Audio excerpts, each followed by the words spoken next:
Her thong was red satin. I remember it clearly because it was sitting right on the glass sink of a hotel bathroom I should never have stepped into. My heels echoed on the cold tile as I stared at her silhouette moving beneath a heavy older man in the mirror's reflection, legs spread like an invitation, moans floating like venom. That was the moment I knew, my son's wife had traded his loyalty for a black Amex card and weekly sex on Fifth Avenue. But I was not just his mother. I had a name before I became Mrs. Harper. And she was about to learn it. To all my incredible subscribers, thank you for riding with me. Your support means the world. To the new and returning viewers who have not yet hit that subscribe button, what are you waiting for? That click is the fuel that keeps this channel alive. I cannot wait to welcome you to the family. And do not forget, drop your thoughts in the comments. I read every word, and your reactions mean everything. Now let us get into it. My name is Lena Harper. I am 59 years old, born and raised in North Carolina, though I now live in a quiet part of Georgia. I am a retired interior designer, a widow of 10 years, and the mother of one incredible son, Jason Harper, who is 34, successful in software design, and everything a mother prays for. Kind. Gentle. Beautiful inside and out.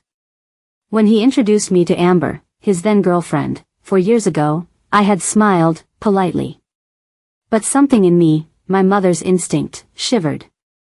Amber was beautiful, yes. Mixed race, tall, with coffee skin and green eyes that had mastered the art of seduction without effort. She laughed like she practiced it. Her words were sweet, but her eyes moved too fast, too calculated. I remember the way she placed her hand on Jason's thigh at dinner. Too possessive. Too practiced. But my son was in love. And I knew better than to interfere too soon. They got married in less than a year. A destination wedding in Turks and Caicos. I was not surprised. Amber had expensive taste, and Jason had a generous heart. I smiled through every champagne toast and forced hug. For him. 2 years into their marriage, Jason began to change. Not visibly broken, but distant. He talked less during our weekly calls. He started forgetting little things, my birthday, his late father's memorial. And then came the money issues. Jason began pulling out of some investments, which was unlike him. I noticed he stopped taking his Tesla to the service center. He downgraded phones. That was not my son. Something was off. But it was not until I visited Atlanta one weekend, unannounced, that the cracks began to show. Amber opened the door in a silky robe. Jason was not home. Supposedly at a tech retreat in Miami. The house smelled like vanilla and something musky. Something expensive.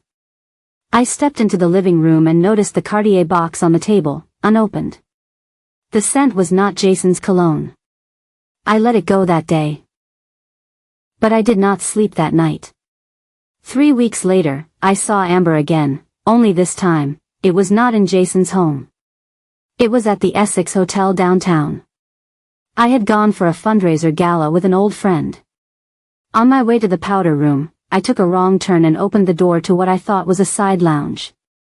Instead, it was a suite bathroom. And there she was. Bent over the counter. Moaning. Being pounded from behind by a man who looked like he owned oil rigs. Her wedding ring was tucked in her bra. I froze.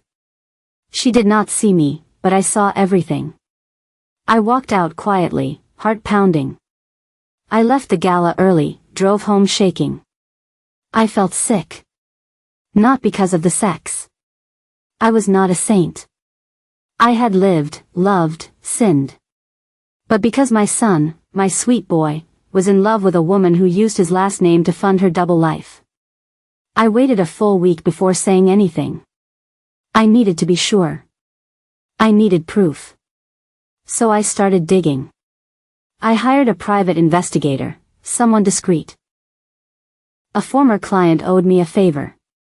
Within 2 weeks, I had photographs, transaction receipts, and surveillance footage. Amber had a second phone. A separate account. She met the same man every Thursday at different luxury spots. He wired her money weekly. Thousands. Enough to buy silence. Or shame. Jason had no idea. My heart shattered. But I kept my face strong when he called. I asked him how work was, and he told me about some new startup idea. His voice was tired, but he was still trying. Still loving. Still holding on to a marriage that had already been buried beneath satin sheets and heavy breathing. I could not sleep that night. So I made a choice. A bold, dangerous choice. I called Amber. I asked her to meet me for lunch. She agreed, probably thinking I wanted to talk about grandbabies or home renovations. I picked a quiet bistro near my place. I wore all black. Not for drama. For mourning. I was about to bury the illusion of a marriage that should have been sacred. Amber walked in smiling.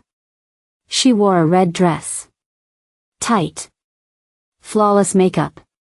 Designer heels. I handed her the envelope across the table. She laughed when she saw the first picture. Then her face changed. Then the receipts. Then the audio. I watched her shake. She tried to speak, but I held up my hand. I know everything, I said. She tried to lie, to spin, but I reminded her, I am not her mother-in-law today. I am Jason's mother. The woman who bled to bring him into this world. And she was about to learn what it felt like to bleed emotionally. I stood up, placed my card on the table, and whispered into her ear. You have 1 week to tell him yourself. Or I will. And when I do, it will not be gentle. Then I walked away. Heart beating.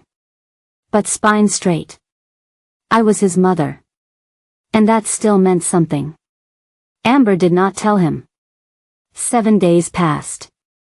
I waited. I watched. Jason came by that weekend with a bouquet of sunflowers and a tired smile.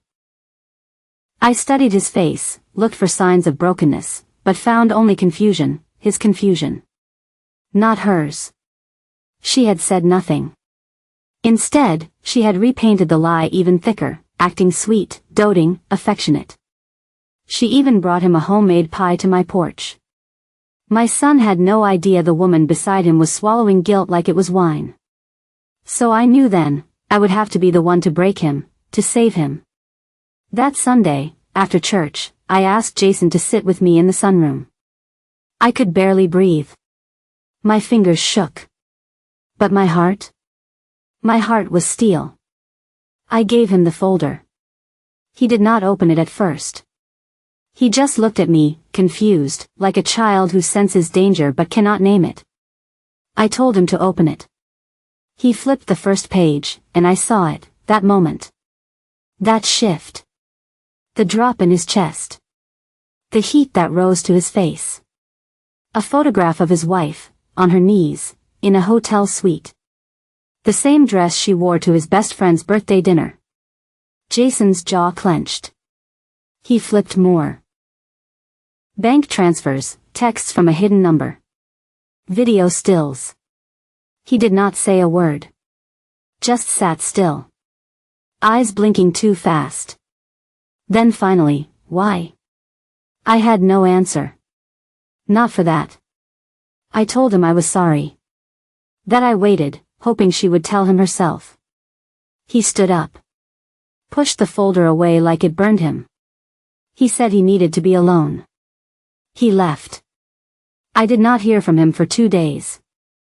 And in those 2 days, I wept. Not for myself. For him. For every mother who watches their child get crushed by a heart they had once protected. For every son who gives love to a woman wearing a mask. I did not know where he went.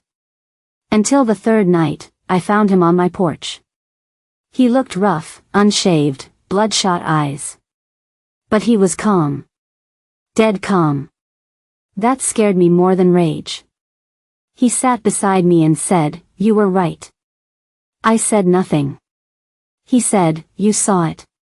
Long before I did." But I did not listen. I touched his hand. He said, "Tell me everything." So I did. I told him about the investigator, the pictures, the hotels. I told him she never stopped seeing the man. And when I mentioned the name of the man she had been seeing, Derek Langston, Jason's head snapped up. His face went pale. Because Derek Langston was not just any man. He was the CEO of the very firm Amber had interned with before she married Jason. A man in his late 50s, newly divorced, and famously loaded. He was also, unknown to most, the very man I had dated in my early 20s. A man who left me for a model just 3 months before our wedding. Jason stared at me. "You knew him?" I nodded. "Does she know that?" "No. I never told her. It was years ago. I never thought it mattered." Jason's silence was thunderous. He stood, walked to the railing, and said, "So he took from both of us." I looked at my son and saw it. The heartbreak had changed him. Hardened him. There was something in his eyes now, a fire I had not seen before. Jason moved out the next day. Amber came looking for him 3 days later. She had the audacity to knock on my door with crocodile tears and a suitcase. I opened the door, stepped out, and shut it behind me. She looked surprised. Weak. I said, "You thought he would stay, after what you did?" She said, "It was never supposed to be like that." I asked her, "What was it supposed to be? A side arrangement until the money ran dry?" She said, "I married Jason because I loved him." I snapped. I stepped closer. "Do not you dare say that word. You do not love anyone. You love what they can do for you. The trips. The gifts. The prestige. But you do not love my son. Because if you did, you would not have betrayed him with a man who once did the same to me." She blinked. "What?" "Yes," I said. "That man you spread your legs for? He left me at the altar. 30 years ago. Same man. Same lies. But I learned. And now, so will you." She opened her mouth to speak, but I raised my hand. "Leave. Before I forget I am a woman of God." She backed away, slowly. Her tears stopped as soon as she hit the driveway. It was all performance anyway. That night, I called Derek. He answered on the 3rd ring. He sounded drunk. "Lena," he slurred. "Yes. It is me." He chuckled. "Still got that voice." I cut him off. "You are going to end this. Whatever you have going on with Amber, it stops. Tonight. Or I will not just tell your board about the private funds. I will send them proof." Silence. Then he muttered, "You always were dangerous." "No," I said. "Now I am just a mother." I hung up. Amber called the next day. She begged. She cursed. She threatened. I did not answer. But I watched. From a distance. And I saw how Jason started to rebuild. He moved into a condo in Buckhead. Started working out. Saw a therapist. Began traveling. And slowly, his laugh came back. One Sunday, as we had dinner together, he looked at me and said, "Thank you." I smiled, but I did not answer. Because it was not over. Not yet. Amber was still out there. Trying to save face. Trying to spin the story. But I had one more move to make. One more message to send. Something that would remind her. That I am still his mother. And she was never ready for me. I had not seen Amber in weeks. She stopped trying to call Jason. She stopped showing up at my door. But silence does not always mean surrender. Amber was not the type to go away quietly. She was the type that smoothed her hair in the mirror while plotting destruction. I knew it. I had been her once. That was why I stayed alert. I watched the headlines. I listened for whispers. I knew she would try to save herself, and I had no intention of letting her rewrite the narrative. Then, one morning, my phone buzzed. A friend from my old design days sent me a message with a screenshot. Recognize her? It was Amber, sitting front row at a charity event for Derek Langston's newest real estate venture. She wore a black gown, her smile flawless, her hand delicately resting on his arm. And below the photo, the caption read, Derek Langston and rumored fiancée Amber Harper debut at the Langston Foundation Gala in Midtown, Atlanta. Fiancé. I nearly dropped the phone. She had done it. She had landed him. She sold her soul, broke my son, and now wore betrayal like it was designer perfume. But I had not come this far to watch her win. I did not want revenge for my ego. I wanted something deeper. Something that would leave a stain on her name that no diamond could polish. So I called an old friend, Nina Bellamy, a sharp, no-nonsense lifestyle journalist. She owed me a favor. I sent her the folder. All of it. Photos. Receipts. Messages. Amber's double life. Derek's payments. His ties to sketchy land deals in South Carolina. I told Nina to do what she did best, report it. Loudly. But I asked for one thing. Do not publish until the Langston Foundation Awards Gala next Saturday. I want every camera there. She understood. I had already RSVP'd to the event. I dug into my closet and pulled out the emerald green dress I had once worn to my husband's retirement dinner. Fitted, regal, unapologetic. I arrived alone. Jason knew where I was going, but he chose to stay home. I trust you, he had said. The ballroom was dripping in gold and gloss. Champagne towers. Velvet tablecloths. Everyone dressed like money and smelled like ambition. Then she walked in. Amber. On Derek's arm, glowing, lips red as blood. She did not see me at first. But when she did, her face twitched. I smiled. She looked away too fast. For the next hour, I let her believe she had won. Let her sip wine. Let her twirl. Let her lean into Derek like a queen surveying her kingdom. Until 8:42 p.m. When Nina sent me a simple text, live in 60 seconds. I sipped my drink and faced the stage. A moment later, the projector screens around the room shifted from gala footage to a breaking news banner. Langston exposed, leaked documents reveal hidden payments, infidelity, and blackmail tied to foundation president and his fiancée. Gasps filled the air. And then the photos came.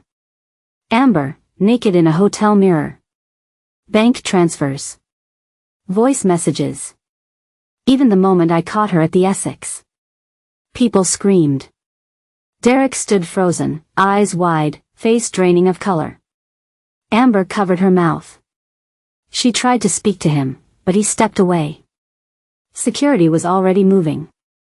I stayed seated. Finished my champagne. Then I stood, walked past her, and whispered, "Now you know who I really am." I left the ballroom with my heels clicking like gunfire. The next morning, the Langston Foundation collapsed. Derek resigned. Sponsors pulled out. Amber's social media was wiped. And her face, once plastered in elite circles, disappeared like a bad dream. Jason called me that evening. He laughed for the first time in weeks. "You are dangerous," he said. I said, "No. I am just your mother." He paused. Then said, "I love you." That was all I ever needed. Weeks passed. Jason filed for divorce officially. He kept it clean. He did not fight her for the house or the car. He wanted peace, not war. That was his way. But I knew he carried the wound. He just learned to walk with it. One Sunday, he brought a girl to dinner. Her name was Rachel. Soft-spoken. Modest. Smart. Nothing like Amber. She helped me clear the dishes, called me ma'am, and made Jason laugh from his belly. I watched them from the porch as they held hands. And for the first time, I felt no tension in my shoulders. Just breath. Just stillness. People always say the worst thing you can do to a betrayer is walk away. But sometimes the worst thing you can do is remind them who they underestimated. I was never just a woman. I was his mother. And now, Amber would never forget it.